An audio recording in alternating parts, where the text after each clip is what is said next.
and then I'll start to see people jump in here. All right, we're recording. People coming in. Good afternoon, everyone.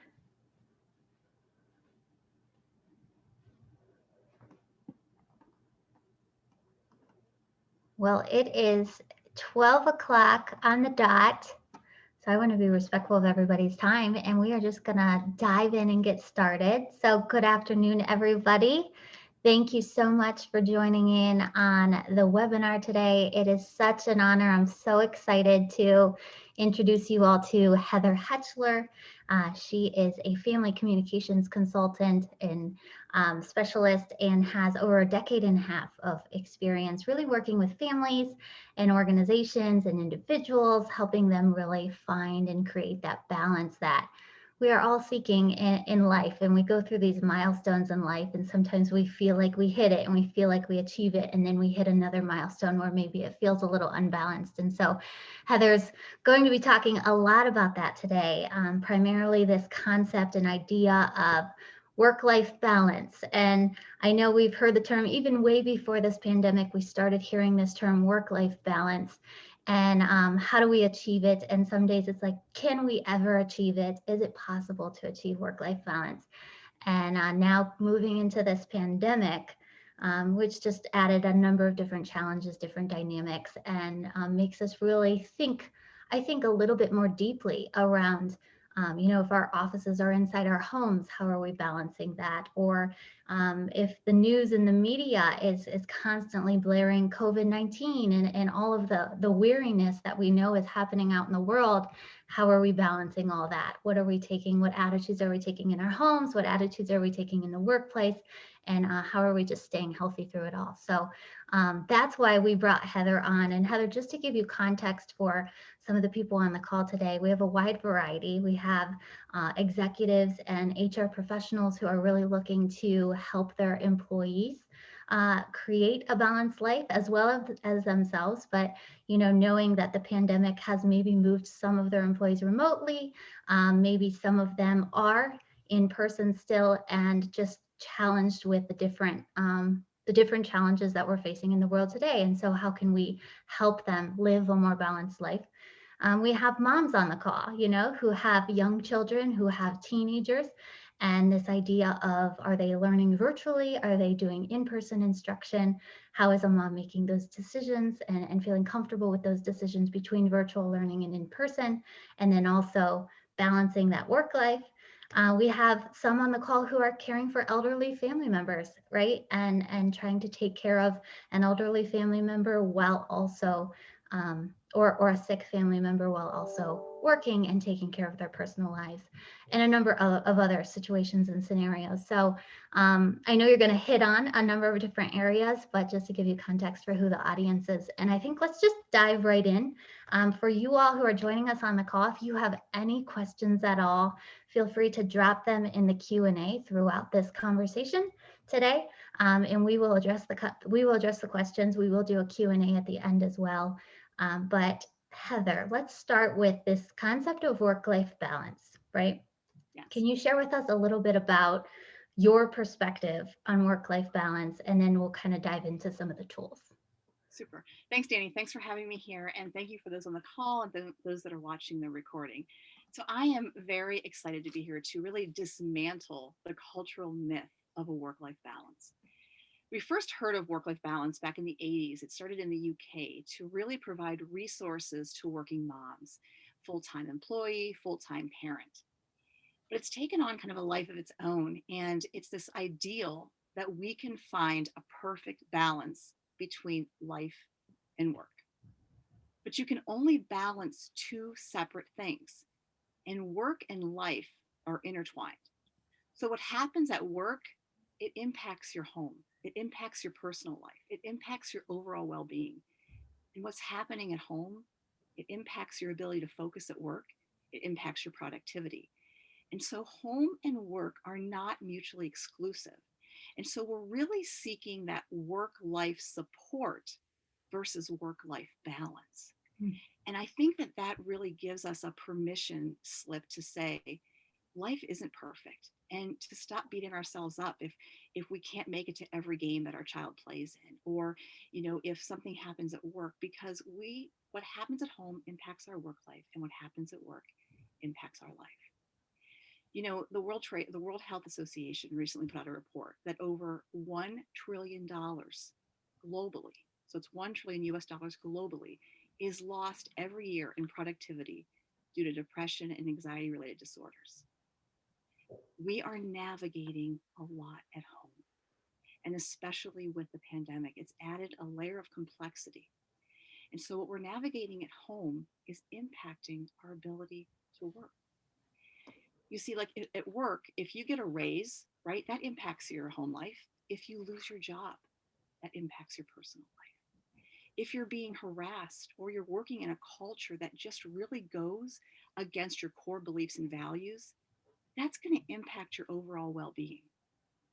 And in your home life, if you're struggling with infertility, or maybe your marriage is struggling, or maybe one of your kids is going through a really difficult time, or you're having to help your elderly parents navigate whether they can stay at home or they have to go into an assisted living facility, dealing with those issues, those are heart issues, but they are also going to impact your ability to focus at work.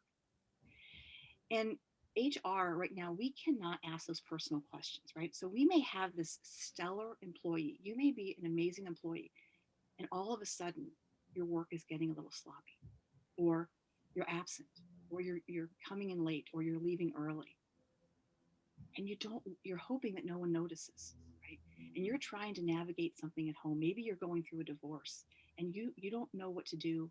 You're ashamed of what you're going through, even though there is no shame in that, but it's impacting your work. And so oftentimes we might put that employee on a performance management program when really they need resources to navigate what they're navigating at home. And if they can get a grip on what they're navigating at home, that will have a positive impact on their work performance. We see this happening in the classroom a lot, where a child is oftentimes labeled a behavioral problem, right? Because they're acting out, they don't want to do assignment, they don't want to maybe draw a picture of their family because their family's fractured. And so they get labeled this behavioral problem, but really they're a child that is struggling with what's going on at home, and it's coming out at school, it's coming out in classroom. And so while we can't ask those personal questions of our employees, we can begin to provide personalized resources that address things that our families are going through, right? Like divorce, co parenting, single parenting, blended families, grandparents raising grandkids, searching for college scholarships, right? We may have kids going off to college and we haven't saved. And now we're wondering, where's that money going to come from, right? And if we're struggling with different things at work, we need to be able to get those resources as well, because home and work are intertwined. So what I'd like to suggest too is that it's important to really take that personal inventory, because like what you shared, Dani, what might be a great work life balance or support for you may not be what's right for me, and what causes you stress in your life may not be what causes me stress. And so where we want to start is to really take a personal inventory. We want to take a look at our core beliefs and our values and see if those are out of sync at the work culture that we're in. And then we want to take a look at where we are in our life and what are the patterns of stress, right? Because we're going to have stressful things that happen every day at work and at home. But what are the patterns? What are the overriding things that are stressing us out? And when we can look at those, we can start to address those. We can start to look for resources. We can start to offer resources as employers and HR departments, and we can start to look for those. And just to share on a personal level, you mentioned, I've been working in this arena for over a decade and a half. I work with organizations to help provide customized learning for their employees, primarily in the non-traditional family structure arena. I know what it's like to be a single professional navigating my life and work, then to add marriage onto that, then to add 4 kids in 5 years onto that, then to become a single parent navigating co-parenting, work, and kids, then to become a stepmom and navigating putting 2 families together, navigating a cancer diagnosis, Now I am on the precipice of having an empty nest. I have our youngest is a senior, or going to be a senior in high school, and now navigating what it looks like to care for elderly parents, work, and helping your children launch into the workforce beyond college. And so every one of those seasons has different stressors, and there's no cookie cutter way to find a work life balance because it's going to look different for each person. And so we have to look at this personal inventory, and we have to start exploring more personalized resources for our employees beyond eat better, exercise more, and journal. Those are all great things to do, but offering resources that really get at the heart of what is causing stress for your employees is what's going to make a difference in their personal life and in their work performance. Mhm. Yeah, that's beautiful. Very well said. And I think as I was listening to you talk, I was reflecting back to um, just past work experiences. And I naturally am type of a person that just like loves my job and loves my career, and I still do today. But working 5-7 years ago, I had two kids at the time. Now I have three. But I was just kind of stressing myself out. I was pushing myself too hard at work. I was put As a result, it was then adding stressors at home, and vice versa. I wanted to be this really great mom at home, and then that was kind of adding a little stress at work because there's certain times you need to go home and you need to leave. And I think what you hit on here is like almost being attuned to yourself and taking the time to be aware and listening to your true needs, and the areas that you need to focus on to achieve that balance instead of letting it continue to spiral in both directions. Do you agree? Absolutely. And I think that, one of the things, and I don't want to get off target here, but, social media, I think adds another layer of Mm, mm, complexity. We see other families that seem to be juggling everything beautifully. And we're like, what's wrong with me? mhm, Well, there's nothing wrong with you.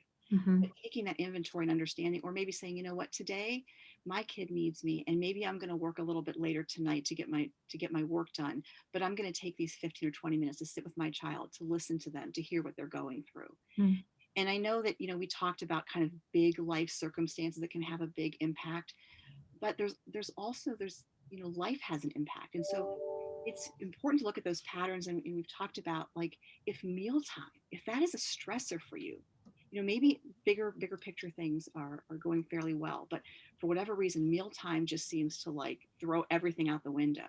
right. Then seeking resources for that, meal prepping, curbside delivery. If you've got older kids, teaching them how to cook and having them be responsible for some meals. Or maybe it's a time that you and your partner can cook dinner together and you can catch up on your day and you can and talk. But figure out if that is a time of the day that causes you a lot of stress, then what can you do to address that particular arena Mm, and make that small change and experience a big impact? yeah. Yeah, and as you were mentioning too, it's like this isn't just a one size fits all approach, right? Yeah, Everybody's balance and where they're at in life looks and feels a little bit different. And then you have the cultural factors that play into that, religious factors, psychographic, demographics, like all these different things that influence what they want their work and life to look and feel like. And so you hit on that idea of personal inventory. Can you go a little deeper on what that could look like? Because I could see personal inventory and exercise being helpful for employers to help their employees take personal inventory, but then I could also just see us individually taking these into our homes and doing them with our spouse or a significant other, or with our families. absolutely. And I'm not sure if you have a slide to put up, but if you want to Oh, get out a piece of paper and just kind of draw a quadrant, and you can do this now or you can do this later. And Danny's right. It depends on what hat you're wearing, right? So if you're wearing your HR hat or you're wearing your organizational hat, you're going to fill this out differently than if you're filling it out as just yourself. But what we really want to do is we want to identify, we want to take some time. So I'm going to encourage you to spend some time with this after the webinar. And you want to write, what's going on at work right now? And it's going to have positives and it's going to have negatives. And then where would I like my work, my job to be? Okay. And then you want to share what's going on in my personal life, right? The good, the things that are going really well, and the things that are challenging. And then what would support or peace look like in my personal life? And then you want to star the things that are going really well, and you want to circle the things that you'd like to change or work on. And then you want to pick one, just one of those things to address each month. Because if you just start, trying to fix everything all at once, you'll probably be going strong for about a week or two. And then it's just a lot. It's overwhelming. So if you pick one thing and you work on it every month, and then you look, well, that really helped. That made a difference. Or maybe that didn't help and I'm going to try something else. And then every month you address something else, right? So let's say too, and the other part of the personal inventory is that you want to really spend some time understanding who you are. I call it the core workout, right? We do a core workout to make ourselves stronger. If we're strong in the core, we're strong, right? Well, our core values, our core beliefs, our core attitudes are also what make us up, right? So if we are really, if like honesty and integrity and a moral compass and accountability, if those are very central to who we are, and we're working in a workplace where we see dishonesty, where we see our coworkers aren't held accountable, that's going to cause a lot of inner strife. And we may not recognize that in the moment, but when we stop to really think about why why don't I enjoy going to work? What is it that is just doesn't feel right? It may be because the culture where you work is not in sync with the core values and beliefs and attitudes that are really central to who you are. So spending some time to understand that as well. Mm. If you're navigating family too, when we get married, when we partner, we join another person who was raised in a different home with different values in different ways, and we come together and we may have a disconnect. We may have the same goals and dreams for our children, but we may have a different way of getting there. And so if we were raised in a home where children were heard, were seen but not heard, or you respected your parents and you never talked back, you didn't ask questions, and your partner has a much more laissez-faire parenting approach, that can cause a lot of disconnect in your parenting, because it's not that one parenting style is right and one is wrong, but you're both coming from a different place. And that can cause some strife in your marriage, can cause some strife in your family. And so kind of going back and understanding where you came from, what your family looks like, what their family looks like, and why there may be some disconnect. To get more practical, as we're looking at that inventory too, if you've got in your box, like right now, I'd like to get a raise, or I'd like to do less travel. I guess in COVID, that's kind of already taken care of itself. But if travel is something that impacts your personal life, right? Maybe, your spouse or your partner doesn't, has a hard time with you being gone, or you have a lot of children that you're navigating, then being able to address that, when COVID lifts, like I'd really like to be able to virtually meet with my clients, or I'm hoping that I don't have to resume the travel log that I had for a while. Mm. The other thing that I see happening too is, trying to balance work. And right now, having a job is important, right? We're taking care of our families, we're bringing in income, and we also want to be able to give our family time. And when work and home are the same place, sometimes that can get so muddled. Mhm. And you may have your kids or your spouse like, I want more time, and you're thinking, but I'm giving you the most time, that I can possibly give you. Stop and ask that question. What does quality time look like to you? Mhm. Because oftentimes you may be giving other people time, you may be sitting down and binge watching shows, but time for the other person means talking or engaging or interacting. And sometimes we can have a lot of guilt as parents because we feel like we don't give our kids the time that we think we should. And finding those little spaces. Maybe you take 15 minutes per kid and you tuck them in at night and you read them a story. I was sharing with someone recently, I used to do something called layers of love. And I would, especially in the winter in Cleveland, you have a lot of opportunity for that. I would just put a blanket, on my child and say one thing I loved about them. Then I would put another blanket and say something I loved about them. And I'd put another blanket, 3 or 4 layers. And every night I would change it up. And I would just tell them something I loved about them, read them a story, ask them how their day was. And that 15, 20 minutes of quality time really builds into you. And what I want to tell parents too is, if you struggle with not being able to make, games or performances or things like that, that doesn't signal a disinterest in your child. It's navigating how you're balancing, like your obligations at work. And it can be an opportunity for a real life lesson for your children if you talk about it in a healthy way.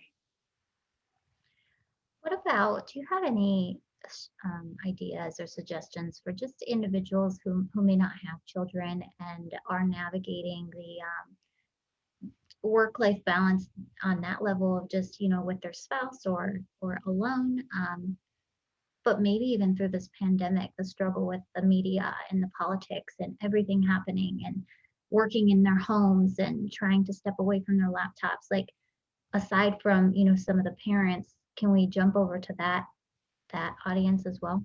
Absolutely. So I'm going to go back to that personal inventory for a while. So Yeah. let's say you don't have children, you're single, or maybe you're married. You know, what going on at work? Do you feel like you're working 24/7? If you like that and that energizes you, then that's okay. Mm. But if you want something different, then addressing that. Maybe you have to set boundaries. Okay, at 7 o'clock unless there's an emergency at work, at 7 o'clock, I'm shutting it down. Okay. Mhm. And maybe you're like, well, I don't know what to do. Everything's closed. The gym's closed. I can't get out. Then start to think about, okay, what are some of the things that I enjoy doing, right? Can I go for a walk? Can I read a book? Do I want to start a new series on Netflix or Amazon? What can I do? If I'm missing that personal connection, can I start to schedule, as much as I might be like zoomed out because that's how I'm working?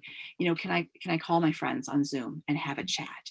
There's a lot of I'll say board game platforms now where you can actually, it's not necessarily like the traditional video game, but where you can connect with someone online and play board games like Clue and different things like that.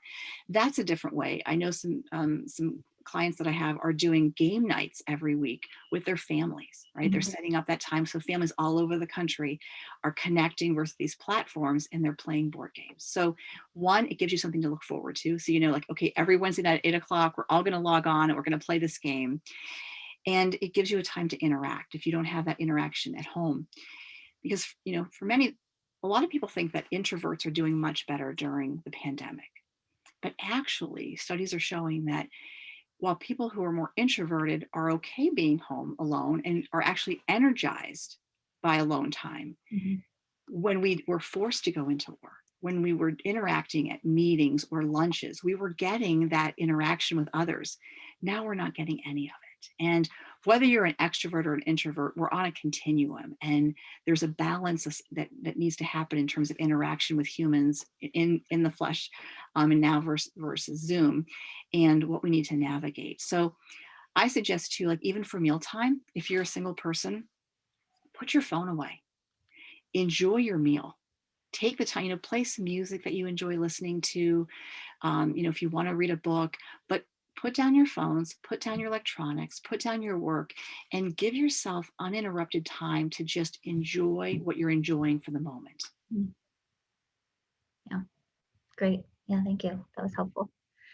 So once we go through that personal inventory diagram, let's say we fill all of that out, we identify the stressors. One for me was laundry, actually. Before this pandemic, I just didn't have a process in place for laundry and I couldn't keep up with all the laundry. And I think the pandemic helped me identify like, no, I can solve that problem. I don't need this stressor to continue moving on, right? So but that would be an example of something that I would put in my quadrant and then I'd build a process around it and now it's solved. Now I fixed it. So how do you suggest we move forward? Once we have the quadrant filled out, how do you suggest we kind of move forward from there? That's a good question. So because this isn't a cookie cutter, type of approach, right? What works for you isn't going to work for me. I don't want to, give a laundry list of apps or different resources because it's going to work different. But I think what you do is you address that. So for the laundry, example, laundry's overwhelming. I just don't know how to, it just seems like it's always looming over me. So in that situation, there's probably not necessarily an app for that unless you want to research like an organizational tool.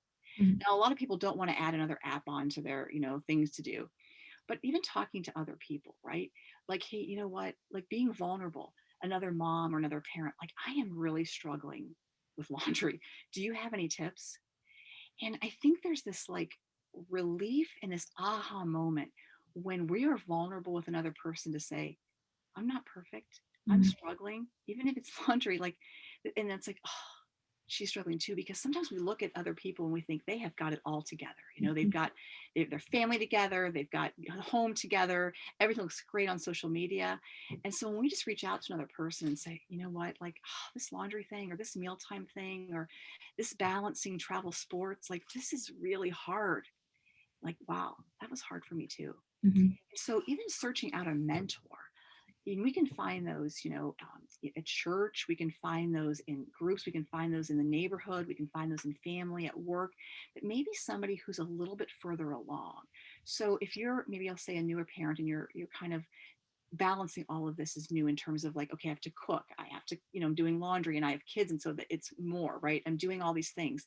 Maybe reaching out to a mom that's maybe 4 or 5 years down the road further, who's been there, that can share some advice for you. And you can use that in different areas that you're finding, in your quadrants, in your personal inventory. Okay, this is a struggle.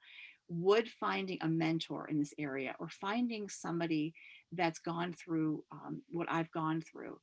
And I want to encourage you, we all go through different things. So I referenced earlier too, infertility, right? That can be a really difficult thing for Mhm. someone to navigate, especially if in their life circle, they've got friends announcing their pregnancies, they've got, they're going to baby showers. And so joining an online group that supports infertility, Mhm. reading a book, talking to other couples that are going through it, it's going to help you not feel alone. And I think that that's one of the greatest things that we can do when we reach out for help, is that there's this lie sometimes that we live in, that we think we're the only ones struggling in an arena, in an area. Mhm. And when we find others that have been through it, or that are going through it, there is this relief to say, I am not alone in this. Mhm. And there is strength and power in community when we talk with others that are further along in the journey, or that are on the journey with us. Right. Yeah. Thank you. That's helpful. For organizations that are aiming to help their employees find balance, um, and as you mentioned earlier in this conversation, you had said, the employees isn't always going to feel comfortable coming out and sharing what's happening. And how do they still, um, and we encourage them to bring their whole selves to work, right? And so, how can an employer not only provide resources, but also just show their support for this constant desire to give them balance in their life? No, that's a really good question. And I think, for HR, creating a culture where there is a safety to reach out for help, and knowing that they can get those resources. So there's a couple things. HR can put out a survey asking, an anonymous survey that people can check, are you interested in more information on, and list a variety of topics. And it can be anywhere from, navigating a divorce, to suicide prevention, to crisis management, to meal planning, to laundry. And if an employee gets a survey like that, they're like, wow, my company is actually interested in all those things, and I'm actually going through these things. Or maybe my adult daughter is navigating these things, and I don't know how to be a support to her.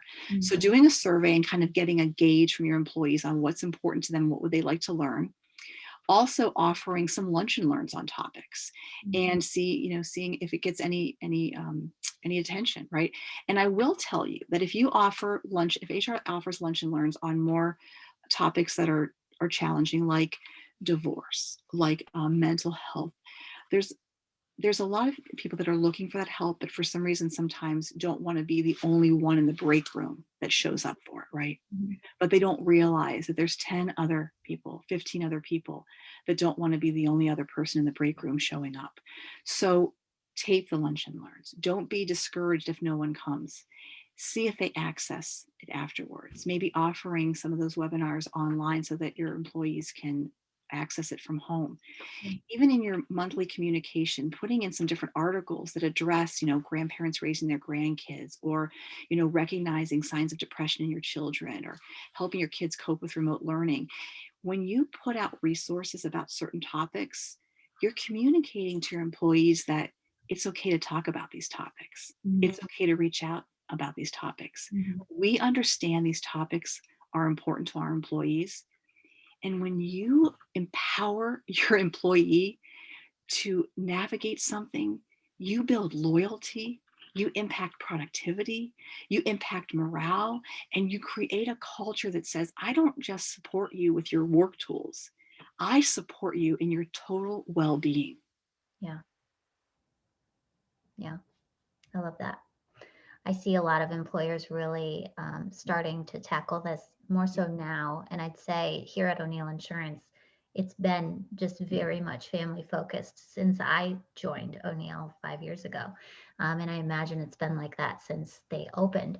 But that's been such a huge benefit, I think, for, well, I know for me, but I think for our employees too, is that, we don't panic when our kid is home. Like I have a kid home today who's sick. Like I don't have to panic and think like, what am I going to do if I can't find a babysitter? Things like that. Like we have a little bit of peace of mind knowing that for O'Neill, family always comes first. And so I think they set that precedence not only in communications, but just in living out that example through any part of the operations within the workplace, which is yeah, the true benefit. I always say there's no price point you can put on that benefit, you know? No, and so it sounds like your company, it lives its mission statement, right? It Mhm. doesn't just say, and that's what you have to look at your culture. You can say that you're employee focused. You can say that you want your employees to, leave if they leave, a half hour early if they need to make their son's baseball game, or, Mhm. come in a little bit late if their daughter, is having a rough time, or they're navigating some family things. But it's one thing, does your company really live that out? Do your employees feel safe that if they have to leave work a half hour early, that they're not going to get in trouble for it, or they're not going to Mhm. get marked for it? Sure. And so that is a beautiful example of a company that is living its purpose and living its mission. Mhm. Yeah. And with this rise of mental health coming, I think, and we're anticipating some of that coming just as organizations across the nation and the world with Mhm. everything that's happening outside that we have no control over. I think it's just going to be more and more paramount for us to, as employers, where our employees are spending most of their time, their waking time with us. It's just going to be so important for employers to really take this initiative head on, I think, and be there and show that they're there and create that psychological safety, like you mentioned, so that the employees feel comfortable coming when they need to and asking for what they need and things like that. So, do you have any more examples either for individuals, maybe individuals caring for a sick family member or an elderly family member, kind of trying to navigate that right now while working and also handling their personal life? Yeah, so thinking about, kind of that sandwich generation, if you are somebody who has elderly parents and you're concerned, and with COVID, maybe you might live a half hour, an hour away, but you can't go and take care of them. Hmm. But you think about it, right? You feel responsible, you want to help them, right? That might be in your personal inventory, something that you circled like, this weighs heavily on me, and I know it shows up in my work. So, okay, your parents, maybe they need some help. So maybe what could you do? Maybe you could hire somebody to snowplow their driveway. Maybe your dad will get up and he will try and do it, or your mom will try and do it, but they shouldn't be doing it, because if they fall, they're going to end up in probably a care facility. Or maybe your mom is taking care of your dad, or your dad is taking care of your mom, and it's exhausting, and they won't talk about, they won't complain, taking care of each other, but it's a heavy, heavy burden. Maybe you can help them navigate how to find home health care, right? A lot of insurance will pay for that. um, find a nurse that could come in 1, 2, 3 times a week that might be able to help bathe the parent, get the parent up, get their medication, take their vitals. Sometimes, it can be so overwhelming for a parent, an elderly, to take care of another elderly, that they oftentimes miss things, and then they're not taking care of themselves. Mm. And self-care, I say this to all my clients, self-care isn't selfish, it's survival, and we have to take care of ourselves to take care of other people. And so you want to help your elderly parents break down the things that you could do, and that's going to look different for every family, but then you have a little bit of control over what you actually have control over, which is providing some help, having a conversation with, if you have siblings, okay, what can we do to help mom? What can we do to help dad? What can we help to do? And break out those obligations, and then recruit, for lack of a better word, help that can help your parents. Mm, great advice. Thank you. Let's open it up and see if anyone has any questions. If you have questions for Heather, lay it on her. She is an open book. Her and I had a conversation earlier this week, and she is open to Okay. talking about anything. So if you have questions around work-life balance, feel free to drop them in the Q&A here. And it can be in regards to any scenario. I'm looking at who's on the call today, and I know it's just a wide variety of people across, different challenges and different situations. And so I'll share a story as we're and we'll see if any questions come in. One of the things you kept hitting on meal planning, and that was a stressor for me.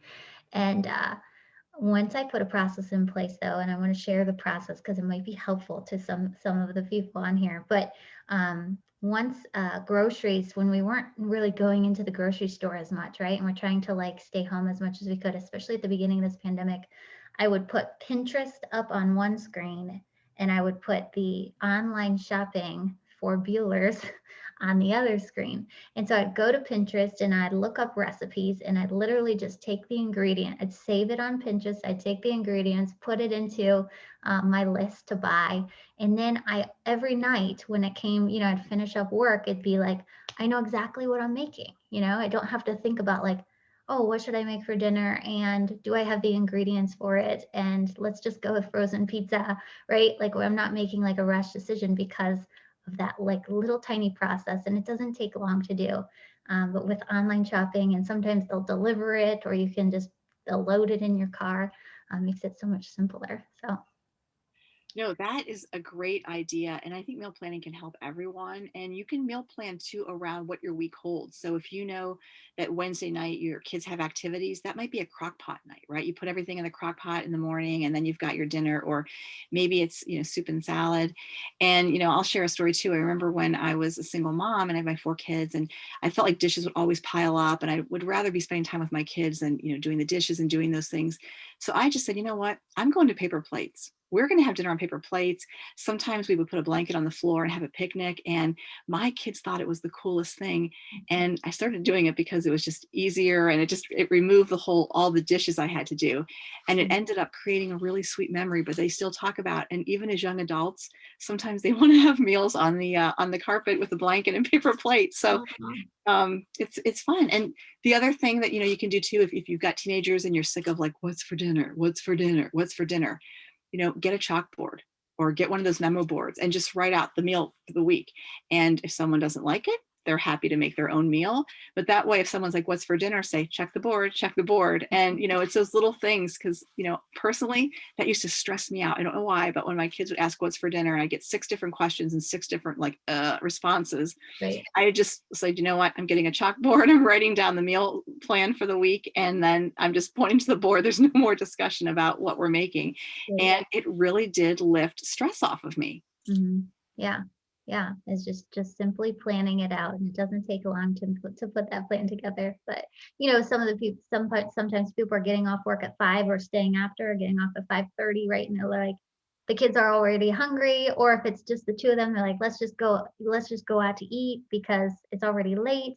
But having that plan in place really helps expedite that thinking process. So well, it doesn't look like we have any questions coming in. So I know you had a few apps and things in mind. We do have a guide. Would you like me to share that, or do you want to walk through some of the different tools and apps? Um, Sure. You're going to share the handout, correct, yeah. afterward? Okay. Yeah, I didn't want to go through like a bunch of different apps and things because, like I said, I recognize, and what I want people to walk away from this webinar is that there is no one size fits all. There is no cookie cutter approach. And so even with like all the different meal planning apps, what might really speak to Dani might not speak to someone else that's on the call. So, you can go into your app store, you can Google different things that you're looking for. And like, I know that there's some different wellness apps too that give you a reminder to just kind of take a pause for the day. There's an app called Pause where you actually set it up for different times of the day, and it just dings, and it's like reminds you to just kind of take a breath and take a pause. And sometimes even just those little reminders are helpful. There's also an app called the Love Nudge, And my kids actually saw it on my phone. They're like, "What's this?" And I told them that it's based on the love languages, which is basically we all feel and give love in different ways: quality Mm. time, words of affirmation, gifts, acts of service, touch. And it's a reminder that you can set to give your spouse a love language. Nice. And my kids were like, "You need a reminder to do that?" And I said, "You know what? Yes. Sometimes I can be so busy." And for my husband in particular, he's a words of affirmation person. So I will just leave him little notes around the house all day, like, "Hey, thanks, thanks for fixing the car, thanks for installing the new dishwasher, thanks for bringing me coffee when I had a really busy work day." Yeah. And you know, I'm not a words of affirmation person. I can do things for everybody and not get a thank you, and I'm fine with it. But those little notes that I leave him, they breathe life into him. Yeah. They bless him. And I'm a quality time person. So when he slows down and just spends some, time with me hearing about my day, boy, that fills my love tank. And Yeah. so if you're looking for ways too to really stay connected with your spouse, or you feel like, I'm doing all these things, but I feel like my spouse doesn't feel it, maybe take some time investigating the love languages. It's by Dr. Gary Chapman, and Hmm. understand, is there a difference between how your spouse or your partner receives love and how you give love? And learning to speak your spouse's love language and learning how to speak your kids' love language, it can really transform your relationships in a mighty way. So I do suggest, investigating that if that's an area of interest for you. Yeah. Yeah. Thanks for sharing. I read that book, and my husband read that book, and I learned that, we can be in love, but um, you have to be intentional about showing that love consistently. And that's where that love nudge would come in play. We did have one question. This is a great question that came in. It says, do you have any suggestions for keeping up motivation and avoiding burnout? So that is a great question, and that's going to look different for everybody too. So I would suggest, going back to your core workout, understanding what energizes you, what's important to you. I think so often we let go of our hobbies. We let go of things that refresh us because we are keeping our job. We're focused on work. We want to be a good employee. And we're also most likely navigating things in our personal life, whether we're married or, whether we're single, we're married, we have kids. And so taking a step back to say, what do I love to do that I don't do anymore? Right. So maybe you used to love to bike ride and you don't do that anymore. Be intentional. Be intentional. Say, you know what? 2 times a week, I am going to get my bike out and I'm going to go for a ride. And now maybe in Cleveland in the wintertime, that's not possible so much, but maybe I'm going to go for a walk. Or maybe, I loved when I used to get to travel. I don't get to do that anymore. I'm going to take out some pictures of my travels and I'm going to put them in my office. And when I look at those, I am immediately reminded of the time I had, when I was in the national park or I was overseas. Find things that refresh your soul and be intentional to incorporate those into your day. And if you can't incorporate them into every day, incorporate them a few times into your week. And if you can pinpoint what is causing the burnout, like, right, is it stress over, maybe your boss comes to you and they want something in 10 minutes and you've got all these other things, or maybe you're in a matrix organization, you've got 3 or 4 bosses. Uncover what is causing the burnout and address that. Mhm. Maybe you need to set a boundary with a coworker or a boss, or maybe you need to set a boundary in your home, like, hey, between, I know I'm working from home, but between 8 in the morning and 5 o'clock, unless it's an emergency, I really need to be able to focus at work. Mhm. Understand what's causing that burnout, address that, and uncover what refreshes you and incorporate that into your time. Mm. Yeah. Thank you. Thanks You're for welcome. sharing. And thank you to the person who posed the question.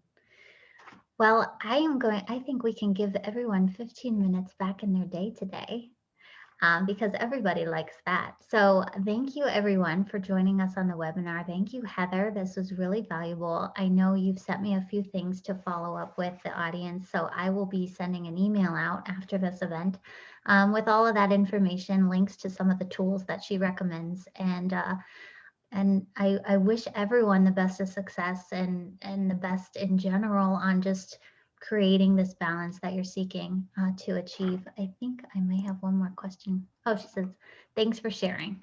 You're welcome. And if I can just end too, Yeah. I really, I feel like when we're trying to get this work life balance, which is really elusive, right? Because and family, work and life are intertwined. We're in a perpetual state of chasing, right? We're chasing this elusive work life balance. And anytime you're chasing, you're getting exhausted, right? Because you're never fully reaching it. Mhm. So I want to encourage you to look at it as work life support and finding the support you need in your work and in your home life that will help you achieve the success, the joy, the peace that you're striving for.